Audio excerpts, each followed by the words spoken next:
I'm Dean Spade. Welcome back to Love in a Fucked Up World, where we talk about how to build and sustain strong connections with each other, because our resistance movements are made of our relationships and are only as strong as they are. One thing I'm very excited about right now is getting to share excerpts from the new edition of my book, Mutual Aid, which is coming out on March 31st from Verso Books. The new edition includes lessons I've learned since the book came out in 2020 from all the really incredible mutual aid groups that I've been working with. You can read excerpts and also pre-order the new edition on our Patreon at patreon.com/DeanSpade, and all proceeds will go to support the podcast. We really appreciate all the support people have been giving to the podcast. If you've been enjoying it, please consider joining our Patreon. And it also helps when you subscribe to the podcast on whatever platform you're listening on, or when you rate or review it. And I hope you'll also share your favorite episodes with your friends. Today, I'm delighted to share a conversation with my beloved friend, Benji Hart. Benji is a facilitator, an educator, a writer, and an artist who's been deeply involved in multiracial abolitionist organizing for many years. You can learn more about their work on their Patreon, which is patreon.com/Benji Hart, just spelled BenjiHart.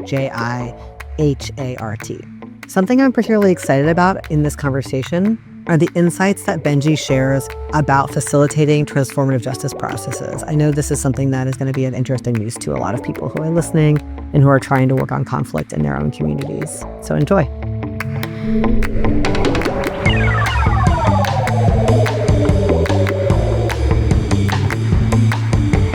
Thank you for being on the podcast. I'm so excited to get to have this conversation with you. Me too. I'm so grateful and I'm so excited. And I really love in a fucked up world. And it's been challenging me to think about a lot of things differently, both in my interpersonal and my organizing lives. So I'm really excited to dig into it in a deeper way. Fun. The place I wanted to start our conversation today is actually how we got to know each other. We got to know each other through working in Dissenters, which is an anti-war organizing group that has campus chapters all over the US of people organizing against war and US militarism, and really focuses on organizing youth of color on those campuses and people impacted directly by US military imperialism. And I was just curious if you would talk a bit about your pathway to doing organizing against war and US military imperialism. Like, when did that start in your life? How does it relate to other things you have been politicized around? Yeah. I think in some ways, naming the work that I do as anti-militarist and anti-US war machine is in some ways new, because I think my road in, or sort of a lot of the organizing that I started doing, was really specifically around policing, which led me to police and prison abolition. I also didn't initially sort of start off identifying or naming myself as an abolitionist, but beginning as an African-American person with sort of a focus on the US police and prison systems, as those are the things I was most touched by and impacted by. That's sort of what radicalized me initially. But as I dug deeper and deeper, A, it led me towards abolition as a framework and as a commitment. But B, the more work I did and the more communities, organizations that I connected with and did sort of cross-community, cross-movement solidarity work with, the more I understood, okay, there's no abolition without ICE and Border Patrol. There's no abolition without the Department of Homeland Security, without detention centers. And the police and prison systems in other countries aren't any better or any different than the police and the prison system in the United States. And I think especially Palestinian solidarity, working with Arab and Muslim communities, that's when I really started to understand, okay, the US war machine, the US empire in total, where it's functioning, not just within the borders of the continental US, but everywhere on the planet. Abolition is all of these things. Abolition is the dismantling and the total elimination of all of these things. And there's also no cross-community solidarity if our solidarity ends at borders, if our solidarity ends when we speak a different language, being pushed by other people in my life and by other movements to make the connections that I wasn't yet making. That's really how I got to anti-militarism as a commitment and as really sort of an overarching framework that isn't necessarily abolitionist. When you tell this story, I imagine your cultivation of these new solidarities or new windows through friendship. Is that accurate? Like, did this mostly happen through other organizers your age or through mentors? Or, yeah, I would love to hear about what relationships had to do with those moments where you felt yourself make those new connections to what else you wanted to be part of. Absolutely. I'm instantly thinking about Stop ITOA, which was this action that happened here in Chicago, a disruption of the ITOA, Illinois Tactical Officers Association, something like that. This really horrible local body that basically brings together weapons manufacturers and local police and sheriff's departments and works actively to create stronger bonds between the US war machine abroad and local police and sheriff departments, selling them tactical gear and equipment, and, very literally making these connections between weapons manufacturers, the larger war machine, and local police departments. 2016 was the year that this action happened. And the sort of keynote speaker for the event was Sebastian Gorka, who ended up being a member of Trump's cabinet and is just rabid Islamophobe, really racist, awful human being. And it was actually a group of primarily Arab, South Asian, Muslim youth organizers who wanted to organize a disruption of the ITOA convening. And there was sort of like a multi-pronged, multi-location disruptions, blockages, and arrests that happened. And I actually got called in. I was running a blog called Radical Faggot, and folks actually called me in to write a piece sort of introducing the framing and the demands of the action to try and create sort of our own narrative and our own media to sort of surround and respond to the action. And I felt really grateful that friends and community that I had were calling me in to kind of help as a writer and giving me an active role as a writer. And I also was really embarrassed and felt really in over my head. It was like, okay, I don't really know what the right language is. And is Islamophobia the right term? Is that the term people are currently using? Are we talking about Muslim people, or are we talking about Arab people? Or are we talking about South Asian people? Or are we talking about all of those things?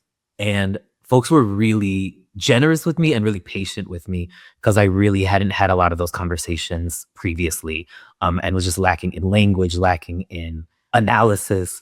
And folks really helped me write that piece and were really generous in supporting me, in supporting them. And I think it was a really important moment of being like, oh, writing matters. I think that's something I've struggled with throughout my time in organizing, is like, what is the role of writing and writers? And is writing navel gazing, or is it actually doing something meaningful? And is it actually supporting our movements in a material way, or just in this kind of fluffy, theoretical, academic way that doesn't actually do anything or result in anything concrete and material? And I think this was one of those moments of like, writing does material things. Writing actually matters when there are relationships, and when there is connections, and when we're bringing our skills to a table and not just in a silo or in a corner doing our work individually. But I think it was also like, oh yeah, writing is also how I learn. Like, I don't just write to teach other people. I learn through writing. And I was really proud of that piece and really proud to be a part of that action. And also really grateful that, again, brown organizers were thinking about Black people and were like, where are Black people in this action?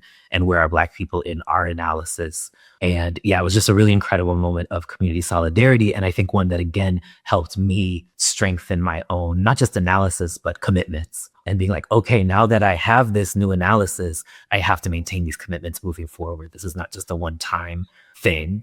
And I think that is the best kind of organizing, when there's so much more being built, so much more infrastructure, so much more relationships, so much more analysis than just the immediate action or the immediate campaign or the immediate moment, that we're actually building something for the long term as a result of, through the direct action in the moment. And that still resonates with me 10 years later as a really important moment in my life where that happened. I also love that story really illustrates something that I love about you, about being your friend, and about organizing with you, is like this kind of humility and curiosity. You were just like, hi, everybody, I don't know these things. And probably that was so lovely for those people to be like, oh, this person is just so willing to name what they need support on, to come into deeper solidarity. And I think in our movement, sometimes there's a lot of reason to be like insecure if you don't know something, and then people like hide that and don't show up, or like don't find out the best way to be helpful and connected. And so I love the story, because part of why that worked, them asking you and you saying yes,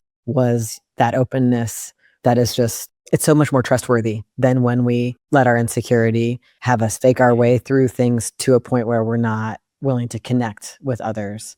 I wanted to talk about a bit about another piece of how we met in Dissenters was your work in Dissenters on trying to create sort of like methods around preventing and addressing like sexual harassment, sexual violence, and that kind of thing inside groups. And this is really matters for a group like Dissenters where there's lots of different chapters with college students. People are going to gather in, all different kinds of ways and are, we're really wanting to support people to have good experiences organizing there. And of course, inevitably, all the things inside our communities are going to come up in any group of people trying to do stuff together. And I just wanted to talk a bit about, I was just really moved by your frameworks about how that work gets done as an abolitionist. And you don't have to go into detail about Dissenters if you don't want to, but just in general, what you've noticed or what kind of perspectives you bring to that, both why opposing and stopping sexual violence is part of all work against U.S. empire, but also how that's done inside movement spaces.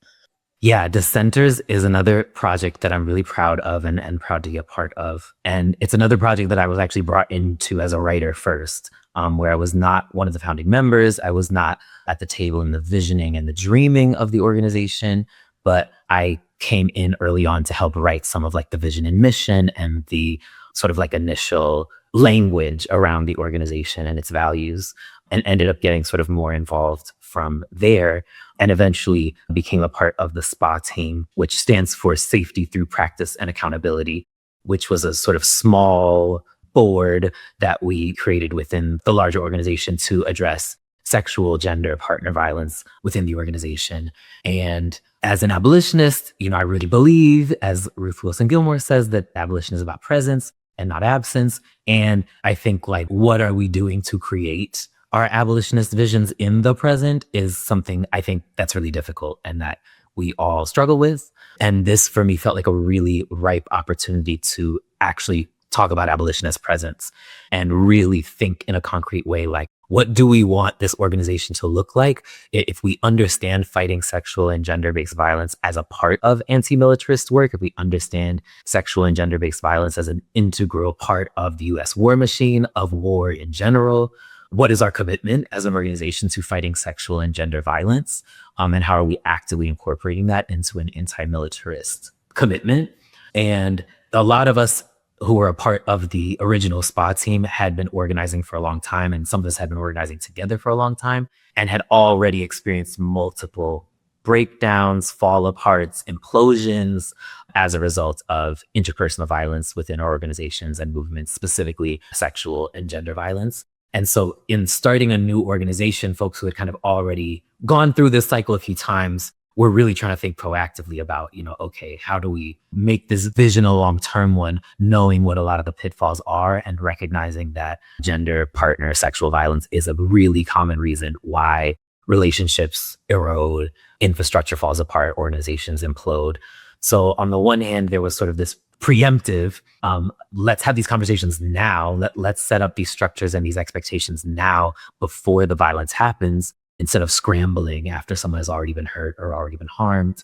And also, if we really say we're an anti-militarist organization, where is our commitment to gender and sexual violence as an organization? Again, not just as an afterthought. So I was really proud to be a part of that sort of visioning. And because it was something that we weren't doing in response to harm, because it was something that we're doing preemptively, we really had a lot of time to sit and think and troubleshoot and practice scenarios and play with language and get feedback. So it was a really intentional process, sort of coming up with what are the structures, what are the expectations, what is the language that we communicate to members. And at the same time, we were always treating it as an experiment. And I think that was part of the language. It was even part of the naming of the team. We're very intentional about saying this is a practice, safety through practice and accountability. We are practicing these skills, because we all need to practice. There's no experts. There's no people who hold all the answers and all the skills. We all need to be building up these skills. And at the exact same time, none of us are experts. And we can't guarantee that any of these things are actually going to work or be effective. And we're not promising that as a result of these things that we're coming up with, these structures, these expectations, this language, that's going to mean harm doesn't happen. In fact, we anticipate that harm will happen. That's actually part of why we're putting these structures in place, not because we think it will stop any and all harm from happening, but because we want to set realistic expectations around the possibilities of harm and have methods, have structures, have responses already in place so that we're not scrambling and so that we're not letting people down or dropping things through the cracks in that scramble. So that intentionality was something that I was really proud of. And it was also still scary. And I think in some ways, one of the scariest things was not wanting to overpromise. And young people, like at one of the early Dissenters convenings, we sort of presented, we had like made this zine and all the SPA teams language. And there was like a flow chart of like when to call a SPA team, when to try and figure it out by yourself. Here's some like tools to like navigate conflict and disagreement. And young people were so excited. And a lot of young people said, like, I've never been a part of an organization that actually talks about these things or that like thinks about these things beforehand. And trying to be like, okay, I'm so glad that this is new and exciting. And it is new and exciting because, you know, there actually hasn't been an instance of violence yet. So we don't know if this is actually going to work. We don't know if this is going to go any different than it's gone in any other experiment that we've been a part of. And, you know, sort of trying to like make those commitments real and concrete and also setting realistic expectations and not overpromising or trying to make it sound like, yeah, we have it all figured out and nothing bad is going to happen here because of these rules and these structures that we've put in place. So sort of balancing all of that and really trying to both create realistic expectations as well as pull people in and say, you know, I'm a member of SPA team. I am not an expert on fighting gender and sexual violence.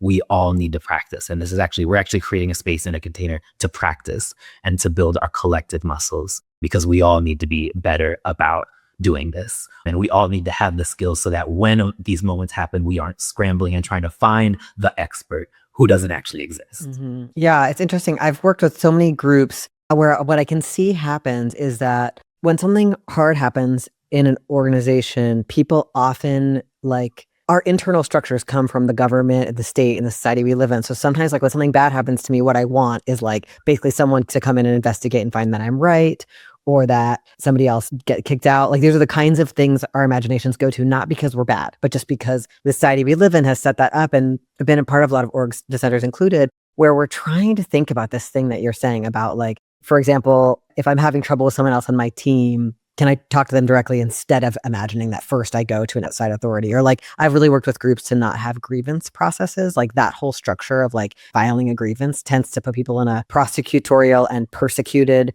mentality. And instead having, I think that in Dissenters, at least in early drafts, we called them like ad hoc crews that support people in conflict. So you could call on people to join you for a conversation or to help you talk through confidentially something that's hard that's happening. But there wasn't like an expert who was going to arrive. And like, I remember writing the bullet points of like having reasonable expectations when we were setting up that ad hoc crew type of structure. Because this isn't a fact-finding mission. Someone's not going to come in here and adjudicate. This is a method of trying to help people come through conflict and be able to still work together in some way or continue this work in a way that they want to. Like, it's just really hard. Like, there's a kind of deep cultural desire to like have an outside expert adjudicate, or, I mean, I think sometimes it's like the state in place of the parent. Like, I want to call daddy or mommy and have them, or the teacher or the principal or like the cop, you know, and have them come adjudicate it. And it's very disempowering for people in terms of also like all the small things that lead up to a bigger conflict. Like a lot of times we don't learn to practice those steps because we are practicing for the big moment only. And we're withholding feedback before that. Like what I loved about, I think I was at the gathering where we presented the SPA team zine. And at the same gathering, I was presenting some other stuff to chapters about how to create like good culture in the chapters, like actually talking about the things that make people feel connected and included and setting a culture that says we don't accept sexual harassment. That like setting these things into play together before things get really hard. And especially I felt it was so beautiful with young organizers, maybe their first time being part of a group, fighting for something they really deeply believe in, maybe not depending on the person, but like to have that start with attention to practice and culture for me was really beautiful. And I felt like you were someone who was like leading the framing of that in that space. And I was really moved by it. Thank you. SPA team is on a little bit of a hiatus right now because of some restructuring that's happening within Dissenters. But with the feedback we've gotten and what I've noticed is, you know, up to this point, we have not had major instances of violence or of gender or sexual harm, which is great. And I think does have something to do with the culture and the expectations that have been set. I think there is something to be said there about what structures and what expectations have been put into place. But the feedback we've gotten a lot is we still need help navigating conflict. And like, we really created ourselves as this body specifically to address gender and sexual violence.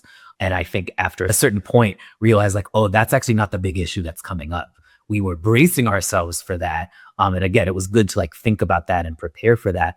But actually, people are just dealing with not being great at communicating with each other, or not knowing how to deal with hurt feelings, or having ideological disagreements that we can't overcome, and not having the tools to figure out how to work through that, and realizing like, oh, kind of like what you said, like we've been preparing for like the worst case scenario, and actually there's all this much more mundane stuff that we haven't really accounted for, and that we haven't helped people build the concrete skills and tools to work through that. And I think that's what a lot of, as we sort of retool or reshape, I think that's a lot of what we're realizing or thinking about. Like, okay, we actually just need to talk about conflict and disagreement and communication and hurt feelings, and how do we work through those things as a community? Yeah, and I think it's all really connected.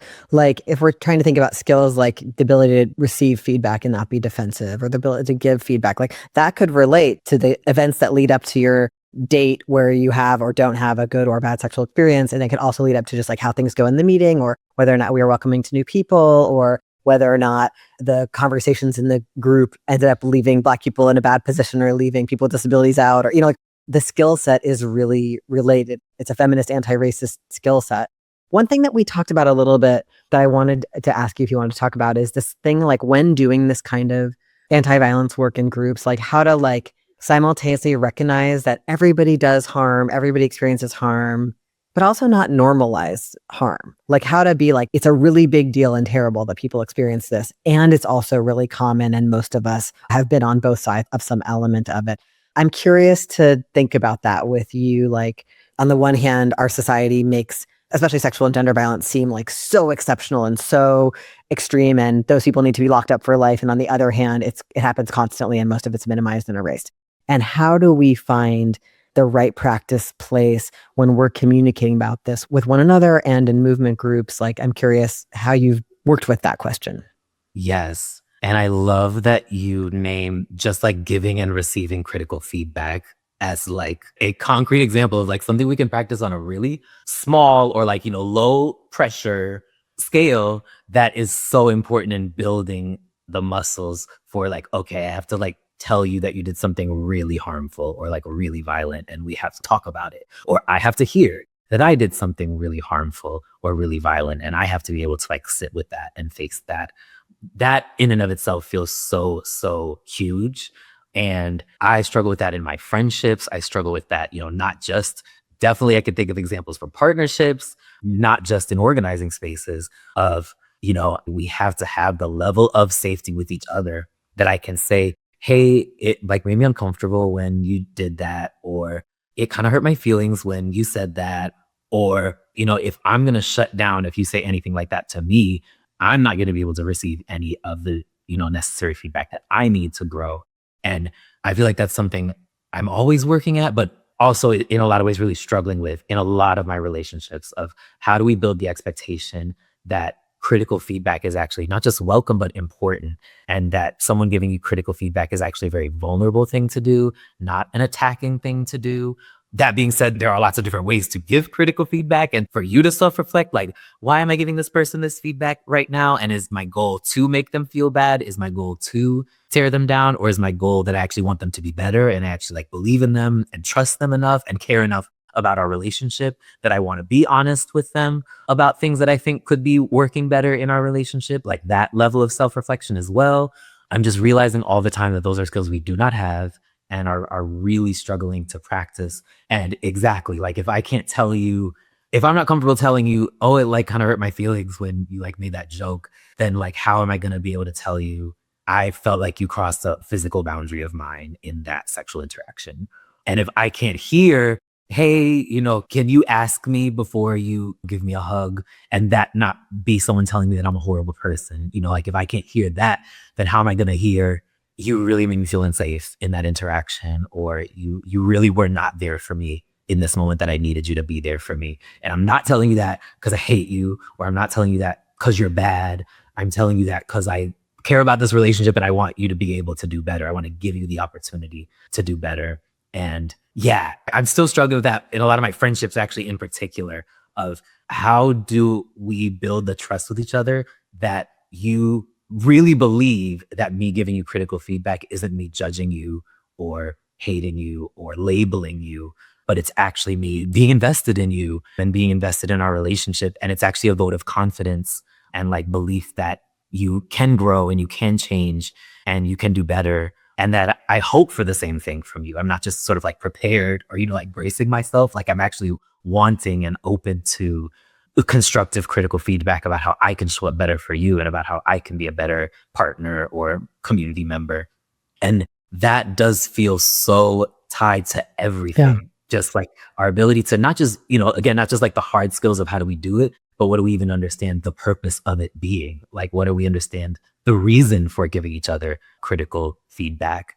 And I think that is so tied into all these things of like accountability processes and fighting gender and sexual violence, because there is this very complicated tension between we want to create a culture where it's a normal practice for people to say, I did something bad, or I did something harmful, or, I did something that hurt someone. I was not my best self in this interaction or in this situation. Like we really are trying to create a culture where that's normal and where that's something we're all practicing all the time, without creating a culture of like, oh yeah, sexual violence is totally normal. Gender violence is totally normal. We all do it. It's not a big deal. Like, without veering off into that direction, how do we normalize taking accountability and really create a practice where that's happening all the time, where people are actively saying, I'm sorry, yeah, that wasn't me being my best self, or I'm sorry, that was like petty of me and I could have said that in a kinder way, or I was being motivated by my hurt feelings in that interaction and not actually by wanting to make the group function better, or without actually wanting the person I was giving that feedback to having an opportunity to do better. Like that's not actually what was motivating me in that moment, and I take responsibility for that. How do we create a culture where that's normal and even celebrated, that people are actually stepping into accountability without then normalizing what we're stepping into accountability for, and still making it clear we are committed to fighting gender violence. We are committed to fighting sexual violence and to lowering instances and lowering the amount of harm and violence that's happening in our communities and in our relationships. And that's why we're doing this work. That tension is actually, I have found, is really complicated and hard to navigate sometimes. Yeah, I mean, I increasingly think that the ability to give and receive feedback is kind of like the main conflict skill and the main abolition skill, honestly, and really rare. And one of the things I've been doing lately in my workshops is asking people, we go through a whole thing about like what feedback is and why it's so important and why it's hard in a carceral society, et cetera. But I asked people to think of some piece of feedback they're not giving right now and like what's going through their mind that's telling them not to. And people say all these things that show that basically they're afraid that giving the feedback will disconnect the relationship, which of course, as you just described so beautifully, it doesn't. It actually, if you give the feedback and the person listens to you, the trust is so much deeper than if you didn't, right? And if you don't give the feedback, you tend to be retreating from the relationship or blowing up later. But people will say things like, oh, well, she's just not going to listen to me. That's going through their head. They're anticipating defensiveness, which is reasonable because in our society, we're all raised to be pretty defensive. And they're kind of like, well, maybe the relationship isn't that important to me. There's kind of a way in which people already are ghosting the relationship out of fear of being disappointed by this person if they gave the feedback. And it's really hard because there's no guarantees that if you give the feedback, people will be non-defensive. Like one of the things I noticed in my life is I've had to have like the same piece of feedback given to me sometimes 6, 7, 20 times before I could let it in and take it really seriously and do the maybe years of work to change the behavior. So like, I can't know if I'm giving you the feedback, if I'm going to be just the third person who gave it to you and say you're not, I have to trust that that's worthwhile anyway. That's like a lot to ask people who are scared to give feedback. And I think that that's where we're at right now. But almost every conflict I'm supporting people in a group through, or like people who are roommates or lovers or whatever, there's some piece that was about withholding feedback or about unwillingness to hear feedback. Like it's there, like hurting the relationship. Are you seeing something similar? 100%. And I think I'm doing a lot of personal self-reflection right now about perfectionism. And I think for me, perfectionism is a big part of these cycles and these patterns that I'm seeing and noticing. And I think there's kind of a movement culture of perfectionism. And I think it has a lot to do with these like big promises that we make, that we're fighting the police and prison system, and we're fighting white supremacy, and we're fighting ableism, and we're fighting gender violence. And I think that can unintentionally create this expectation of, because we said that's what our value is, then none of those things should ever show up in our spaces ever. And if they do, you're a hypocrite. If they do, you're a predator. If they do, it's the worst possible thing that could ever happen. And that means people don't want to admit. That means people don't want to actually be vulnerable and be like, yeah, I say I have these values and my actions, my choices did not match those values in this moment. But I think it also creates these extremes of you're either perfect or you're a liar, a hypocrite, cannot be trusted, completely unsafe, when A, none of us are perfect, but that B, actually, again, instances of your actions falling short of your values are normal, are common. We are all going to do that at times and at moments. And how can we have more realistic expectations for ourselves and for each other? And I definitely noticed that people who are often the harshest on other people are also really harsh on themselves. And having unrealistic expectations for other people is often an indicator that you also have really unrealistic expectations for yourself. And I don't have the answer, but I'm like, really, that's something I'm really trying to figure out right now in a lot of my facilitation, just a lot of the general sort of conversations that I'm having. Like, how do we create more realistic expectations for ourselves and each other, and understand mistakes and hurt and messing up as a healthy part of our relationships, actually, not a failure, but a healthy, normal part of our relationships, that it's about how we respond to the mistake or how we respond to the crossing of the boundary, and not if you ever do X, Y, and Z thing that makes you a horrible person. Because then, of course, people don't want to own or acknowledge that they've done the thing. I think a lot of us also in movement spaces have really difficult relationships with criticism and with feedback, because it was a tool to make us feel unworthy as young people, or it was about shaming us for being queer or for not having the type of body we were supposed to have. Like, I think I've encountered that a lot too, that people don't know how to hear critical feedback because they haven't experienced receiving critical feedback in a healthy way. Mm-hmm. Critical feedback has been a source of trauma and has been a source of harm, sometimes unintentional, but sometimes intentional. And that's all people hear when they hear critical feedback, is the abusive partner or the toxic parent, or whatever part of their world, their upbringing, where critical feedback was a way of telling them you're not good enough, you don't measure up, you're not valuable, you're not worthy. It's so hard to trust when that has been your only experience of critical feedback, that in this space or in this relationship, this person's offering you critical feedback because they believe in you and they want you to do better, and they're invested in their relationship with you and don't want to ghost it and don't want to just give up on it without putting in real effort and real vulnerability, and seeing the giving of critical feedback as actually a practice of vulnerability, that it's not easy to give critical feedback, especially when we're talking about sort of more extreme forms of harm and violence. All of those things are things that I'm noticing and definitely coming up against, again, particularly in my friendships, of trying to hold that empathy of like, okay, I know you had a really critical parent, and I know this is like a very genuinely triggering area for you, and I also need to be able to give you critical feedback. Mm-hmm. That's all so insightful. Yeah, one thing I've really noticed about these unrealistic expectations we have, it includes when people join groups and it's like, oh, I finally found the other people like me who care about this thing, and this group espouses, as you said, all these politics, and the disappointment that can come when you're new, especially I think newly politicized, and you find out that the people in the group are imperfect and the group is imperfect. And it can become like, I'm in agony over this. I have to destroy the group, or I have to leave organizing and never come back. Or the first time you get criticized, when someone's like, oh, your solidarity is imperfect. Hey, this was ableist, or this was anti-Black, or this, impacted trans people, or whatever. And people are like devastated by this. They perceive it as having been attacked and leave. So like these two exit routes. And one of my big questions right now, that's something I've been doing a lot of workshops about, is how can we support a person when they're going through that? Like, we can predict that like clockwork. People are going to join our movements, starry-eyed, excited, high expectations, and get really disappointed. And when you've been around the block a few times, like we have, you don't get disappointed in quite the same way. Like, you and I are staying in this resistance work for the rest of our lives, even though people are definitely going to do harmful and annoying things to us.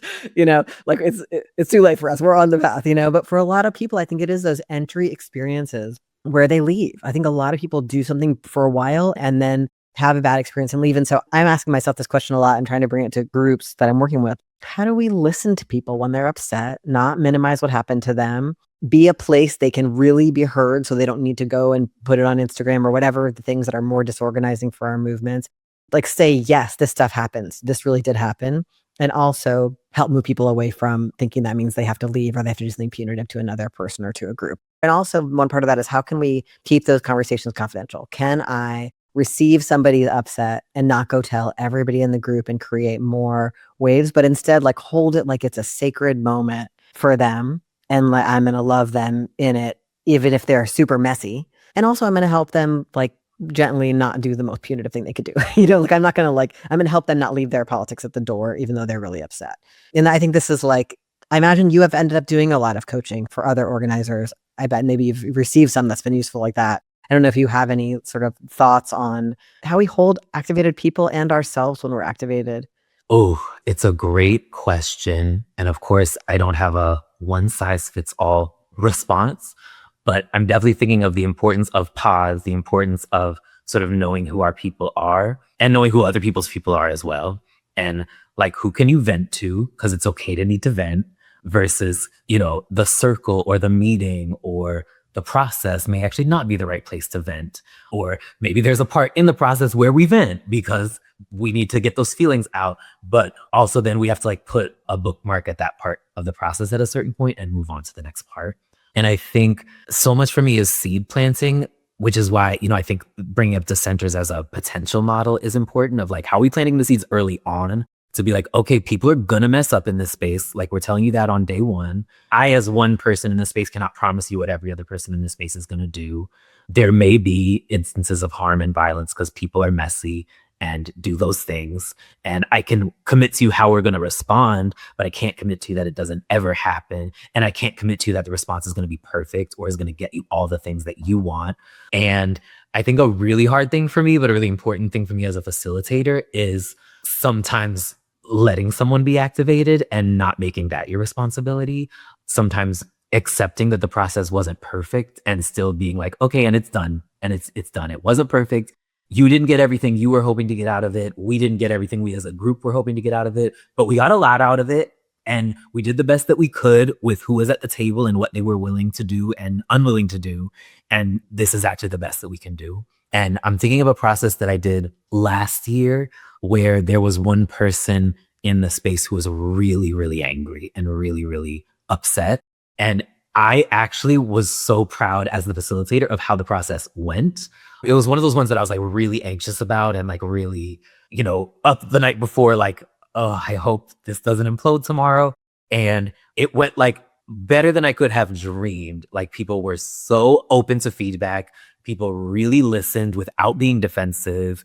By the end of the process, people were naming individually what they had done and saying, like, I totally take responsibility that I shouldn't have done that, or that I didn't respond to this in the right way, or that I shut down when you needed me to, actually move towards you. Like just people's self-reflection, self-awareness, actually like naming, here's what I did to you and I'm sorry. And here's how I was like, oh my gosh, this was I couldn't have dreamed of this going better. And the person who in some ways was kind of at the center of it was still really mad and still really dissatisfied and felt like, I still feel like this thing wasn't addressed. I still feel like this thing wasn't heard. That person says they're going to do better, but I don't actually believe that they're going to do better. And there was a certain moment where I had to say as the facilitator to myself, like, okay, this person needs something that's just not going to come from this space because they have gotten literally everything that they asked for. And from my perspective as a facilitator, I don't think there's anything more that folks at the table could have done. I think people really have done their best in terms of being self-reflective, naming their own responsibility and committing to concrete changes in commitments and behaviors. Like I really can't ask for much else of anyone else here, which means the thing that you're needing probably isn't here. Mm-hmm. And maybe internal healing that you need to do as a result of the harm that happened. Maybe is going to happen in other relationships that you have, is going to happen between you and your friends, or, but everything doesn't have to happen in this space at this time is actually okay. And that can be a form of like accepting imperfection as well. Of like, this was not a perfect process and it didn't heal everything and solve everything, and everyone isn't coming away best friends. But that's okay. That doesn't mean it wasn't successful. And that doesn't mean it also, again, didn't plant seeds that won't grow into stronger, more healed, more healthy, more communicative relationships in the future. That if that doesn't all happen in these hours on this day, that doesn't mean we're not laying the foundation for it or planting the seeds for it in these relationships and in this organization later on. And yeah, I think that can be a really hard thing of a lot of these difficult processes and conversations is people wanting a perfect process and having to be like, yeah, I can't guarantee that either. And I'm sorry that you're not feeling, unactivated or like calm or at peace in this moment. But I hope that the seeds for that were planted by this process, because I think the other folks at the table really did the best that they could and really gave you the best that they had to give. And if that wasn't enough, you might need something that's not going to come out of this process. I mean, I just to say something that really is challenging for me is that everywhere I go talking about abolition, people in every community I go to will say to me, transformative justice doesn't work. We tried it. And what they're really saying, I think, is that people were unsatisfied. And it's like, of course we are insatiable, because you can't make the thing have never happened. You almost never can make everyone understand what happened in the same way. That's not really our goal, right? Our goal is to figure out how to have the people this happened between not become isolated from their communities, not have harm be minimized, hopefully learn lessons as a community about how to prevent things like this from happening, how to stop the thing if it's still happening. But we cannot undo it. And also, I think because the cultural society trains us to get safety from outside, it's like, I hope this process fixes things. And it's like, so much happens inside. Like, we still have to deal with the fact that this bad thing happened in our group or in our relationship or wherever it happened in our home. And then, like, I think that what's missing in our process sometimes with ourselves is the grief. Mm-hmm. It's just like, because grief is so taboo in the society, the pain of being like, this thing really happened to me and it can never be unhappened. And so really the goals of transformative justice is like to not bring the police into shit, and then to do as much as we can do to stop this thing from happening more or from happening again, and to help make sure the people who were hurt don't get pushed out of their community, which has so often happened to survivors. So it's very humble, its goals, very humble, and not even necessarily achieving those with perfection, because we are usually a ragtag group of people who are trying to figure it out as we go, and people have massive problems who are in the room together. Like, people are dealing with addiction and being unhoused and long intergenerational violence. And so it's like, it's not realistic that we're going to change the entire world in a process. And it doesn't mean it's not worth doing. To me, it's like, we don't have any alternatives to it. We have to do processes in our communities, try to prevent and stop harm. Yeah. I'm thinking about the first time that I ever facilitated a process, which was now probably maybe more than 10 years ago. And it was for some friends who were having a conflict. So like relatively low stakes, not like an intense form of harm and violence, but a really big rupture in this long friendship. And every person had sort of like their buddy in the process, and the kind of the buddies got together to sort of structure the process, and then would bring the people into the room as they were ready and as we were ready. And the person that I was sort of supporting, we ended up getting into a really big fight, because they didn't feel like I was supporting them in the ways that they had envisioned. They didn't feel like I was advocating for them enough. They didn't feel like they were getting the things out of the process that they wanted, and were kind of taking that out on me. And we got into a really big fight. And I was like, oh my gosh, like, now we're going to need a process. Like, there's going to be more conflict as a result of this than there was in the beginning. And we did end up seeing the process all the way through to the end. And per your point, one of the folks in the process was like, I really want us to be friends after this. My goal is for us to heal our friendship. And the other one was like, I am not interested in being your friend after what happened. And like, I'm down to like have this process where we can sort of talk things out and maybe put some periods on things, but like, I am not interested in being your friend anymore. And it was really hard to get to the end of the process, and that hasn't changed. And the goals of the two people in the process were still misaligned.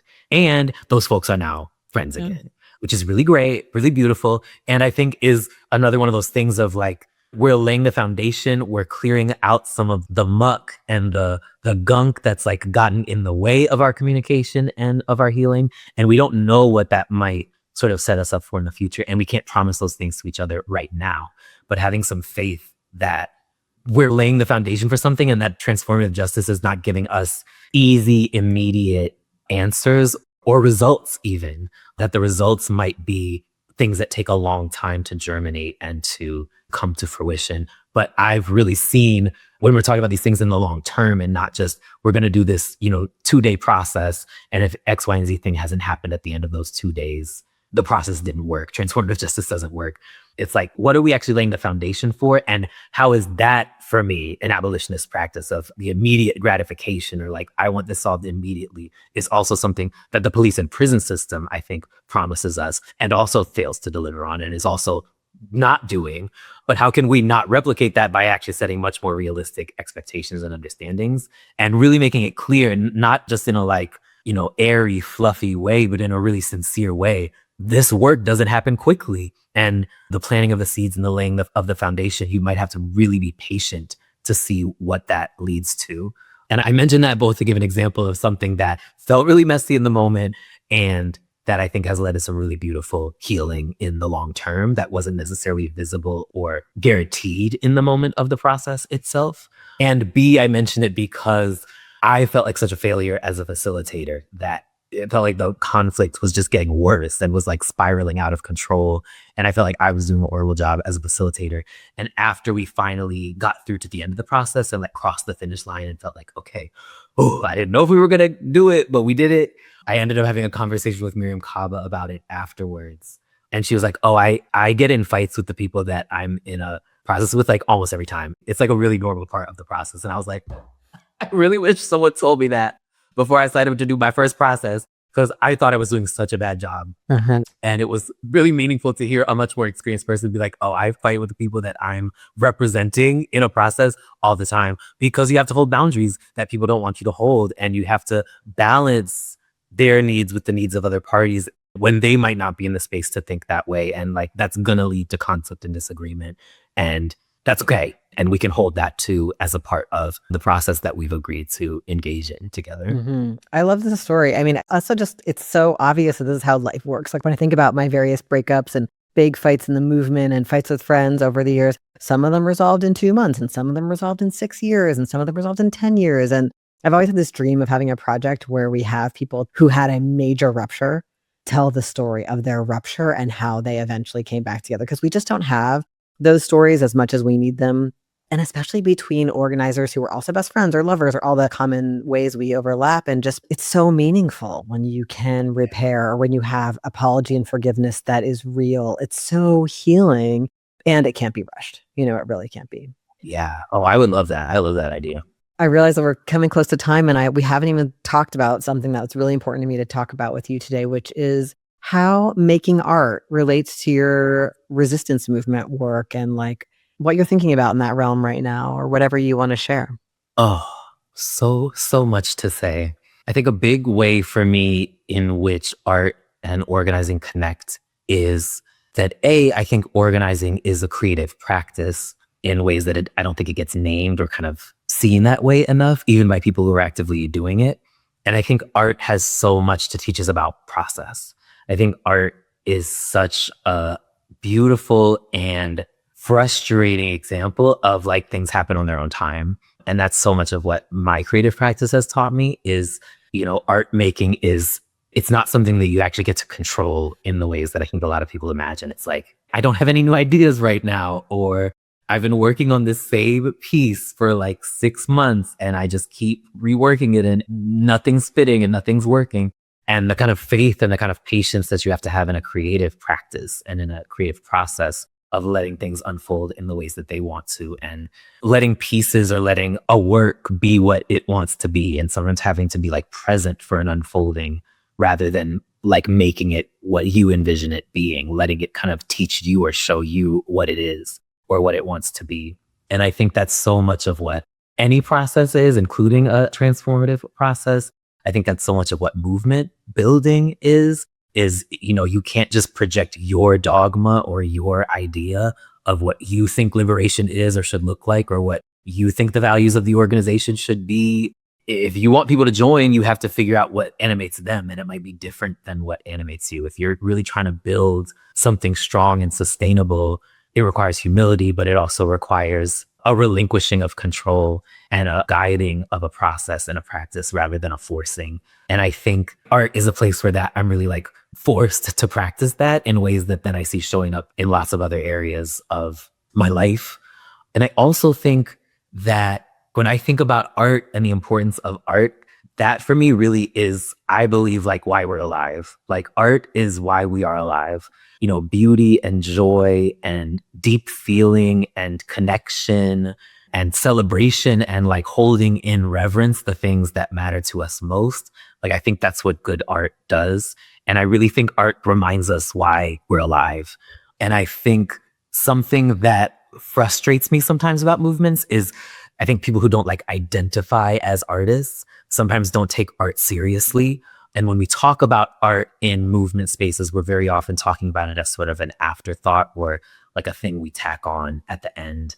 Like we should have someone sing a song at the rally, or can we call a visual artist to like make a banner? And not things that don't matter are important, because they are and they're beautiful, but like where is art in the process of movement building, not just as sort of an aesthetic that we tack on at the end? And how are we incorporating art into our meetings, into our agendas, into, you know, all the things that we do together? And I think it's one of the things that I think movement folks really underestimate, the importance of art in reminding people why we do what we do and reminding people what it is that we're fighting for. And that's a conversation I've been having with some people recently who are like, you know, we can't get anyone to join, or like, you know, we're like really trying to get this project off the ground and like there's no momentum and no one's interested, or like we really think people should care about this thing and we like can't figure out how to get them to care about it.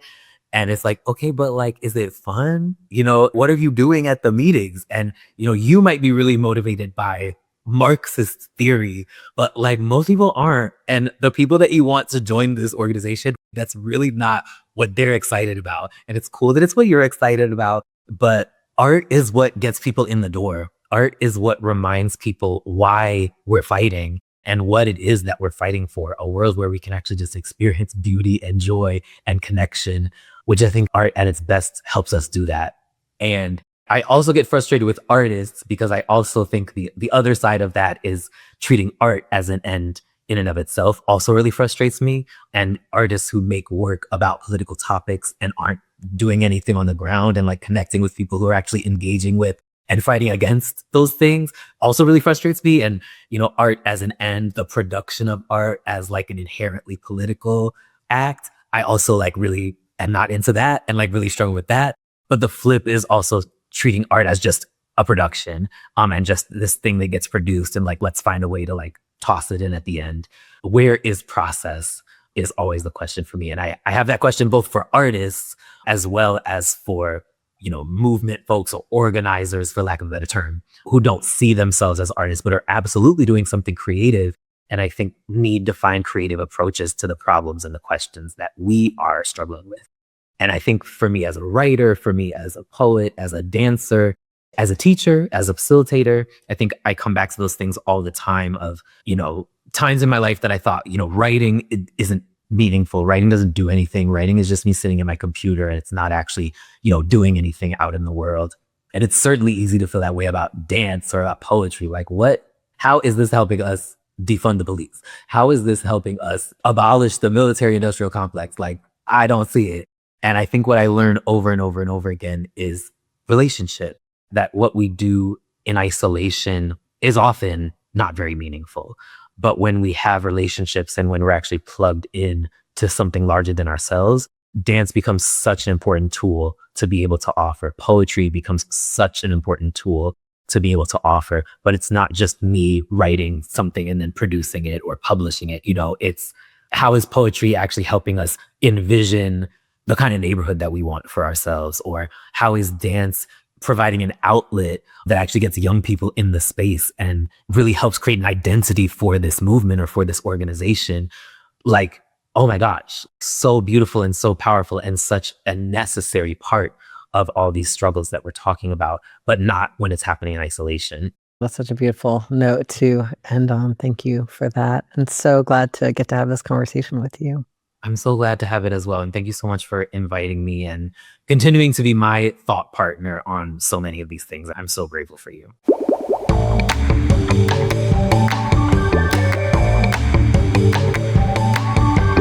Thank you so much to Benji for this conversation. I really enjoyed it. Thank you for joining me for the latest episode of Love in a Fucked Up World.